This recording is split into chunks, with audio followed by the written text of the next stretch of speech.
Saito is a loudmouth idiot who can't go a day without beefing with the most annoying girl in his class. However, everything changes when he has to marry her, turning his life into a dumpster fire of chaos. It all starts with Saito walking into his class when he sees Akane, who is both the beauty and the beast. She grabs him by the tie and threatens to end the show in the first episode if he tells anyone about their marriage. 4 days prior, Akane is so far up his ass she could taste what he had for lunch, just because he didn't fill out the class log properly. Saito is annoyed and explains no one in their right mind reads the class log, but her constant nagging makes him realize why women live longer than men. Just then, a blonde named Himori shows up and asks her to let Saito off the hook, displaying her two very good points in the process. She asks why she is always picking on the poor guy, and Akane explains that his face is so hideous, it makes her want to flatten it with the back of her slipper. Soon after, his cousin Shisei shows up and asks why they're fighting, and Saito explains Akane is being a Karen for no reason. Himari believes Akane might have feelings for Saito since she's always picking on him, but she claims she would start waving the pride flag if he was the last man on earth. Saito gets back at her, stating he'd listen to Justin Bieber on repeat instead of dating her. On his way home, he gets a call from his gramps Tenryu to invite him over for tea, who wants him to be an heir to his business. Saito isn't really interested in being successful in life, but the gramps sends some men in black and a limo to pick him up, so he doesn't end up as miserable as he looks. On his way to meet him, he recalls how the Hojo business was about to collapse until Tenryu somehow made it work and turned it into a global high-tech corporation.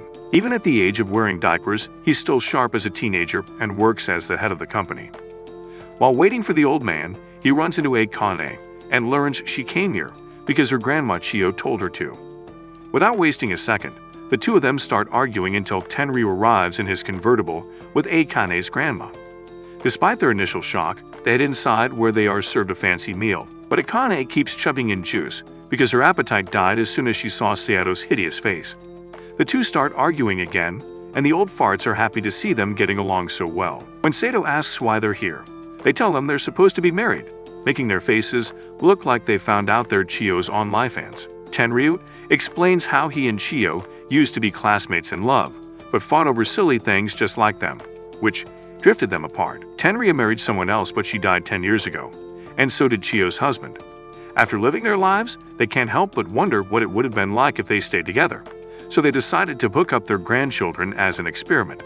Akane goes on a rant about how marriage is supposed to be between people who love each other, and Saito for once agrees with her and rejects the offer. Tenryu threatens to name the company after a stray dog he found in the slums, but compared to Saito, it's probably the company's best hope. Yes! Yes! Yes! On the other hand, Chio whispers something into Akane's ear which terrifies her, and they give the young couple 3 days to make their choice. After they leave, Akane and Saito are confused about what to do, and when Saito asks her what Chio whispered in her ear, Akane refuses to tell him. Heading home, she calls Himura and asks what she would do if she were forced to marry someone, and Himori says she'll take a stand for herself because she already likes someone. Akane is curious to know who she is talking about, but Himura counters her with the same question. Akane claims she's crush-free unless you count the person she wants to turn into a pancake with her boots. Since she has no one she likes, Himuri suggests getting married to split bills and get creamy backshots, which sends Akane into a panic. Meanwhile, Saito can't wrap his head around the joke his life has turned into courtesy of the plot gods.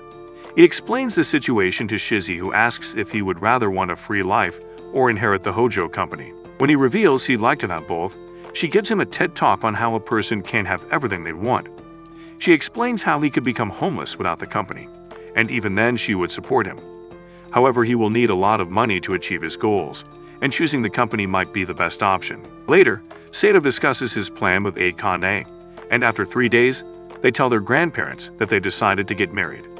Saito states they'll get to the paperwork and the ceremony after graduation, but Tenryu breaks the news that he's already completed the paperwork and even has a separate house ready for them. They reveal they've already transferred their stuff to their new house and leave them to speedrun making babies, much to their shock. Once inside, Saito locks the door like any sane person, but Akane starts panicking thinking he's planning on doing her at the door. After looking around the house and finding their stuff, they realize there's a double bed in the bedroom and call Tenryu, who tells them to share it since they're married. He further tells them not to sleep on the sofas as it's against the rules, making Saito wonder if he has cameras in the living room. Akane starts to panic thinking she's going to be walking side to side for the next few days, and picks up a pencil to defend herself like she's a bunch of John Wick. Later, Sato offers his help in moving her stuff, but she thinks he just wants an excuse to be closer to her.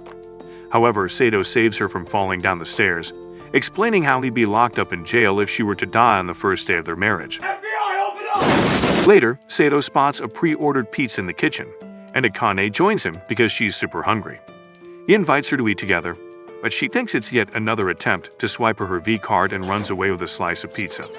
At night, Sato gets tired and hits the bed, and Akane hesitantly joins him soon after. Sato's North Pole boils up smelling the shampoo in her hair, but Akane warns her not to think of anything funny if he wants to live through the night. She yaps about how she's never been in a relationship before, but Sato asks her to stop worrying because she's safe. He then asks why she chose to marry him, but Akane refuses to tell him why.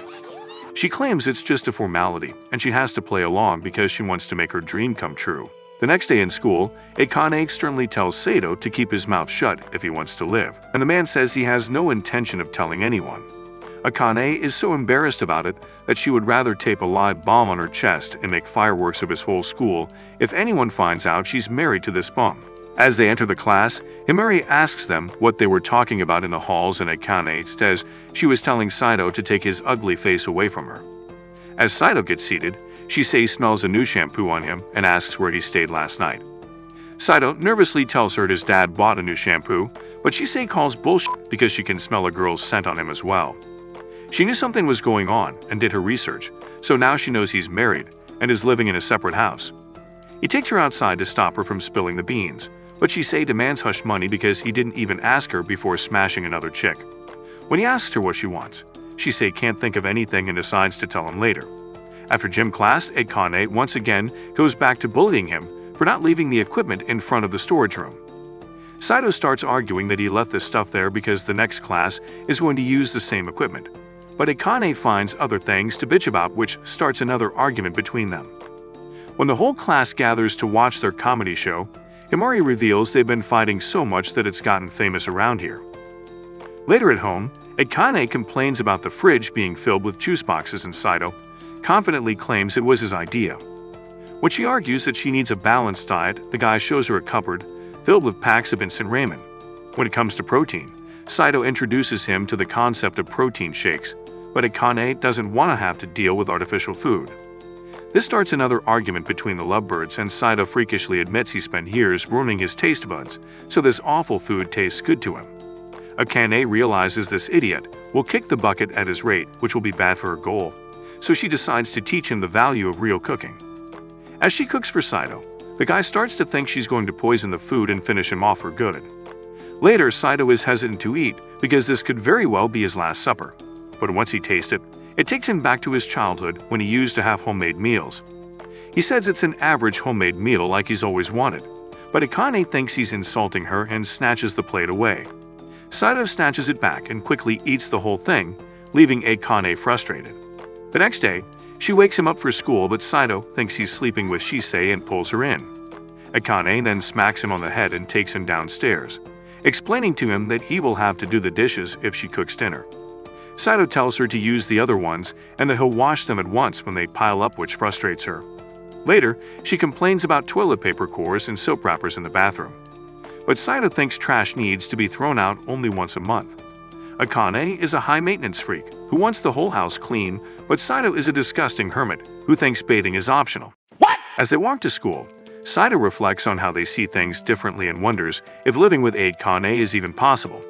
Later at night, Sato is smacking zombies in game to blow off steam when Akane shows up and asks him to keep the volume down. Once she sees the gory game he's playing, she covers her eyes in disgust and tells him to turn it off. Sato refuses to listen to her, claiming it's one of the most popular zombie games in the world.